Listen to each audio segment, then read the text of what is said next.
আবার কার উপর চটলেন পরিমণি? আলোচিত নায়িকা পরিমণি সব সময়ই সোশ্যাল মিডিয়ায় বেশ সক্রিয় থাকেন। মনের বেদনা ক্ষোভ যাই হোক না কেন নির্দ্বিধায় সামাজিক যোগাযোগ মাধ্যমের পাতায় উগরে দেন তিনি। এ কারণে একাধিকবার শিরোনামেও জায়গা করে নিয়েছেন এই অভিনেত্রী। এবারও ব্যতিক্রম করলেন না এই নায়িকা।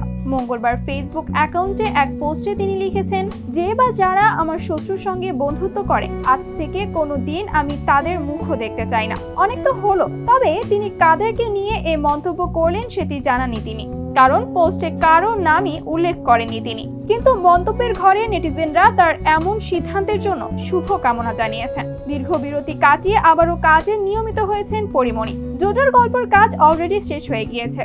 এতে সাইমন সাদিকের সঙ্গে কাজ করেছেন তিনি, আর এখন কাজ করছেন কলকাতার টলিউড ইন্ডাস্ট্রিতে। ফেলুক কোশি নামের একটি সিনেমায় দেখা যাবে এই অভিনেত্রীকে।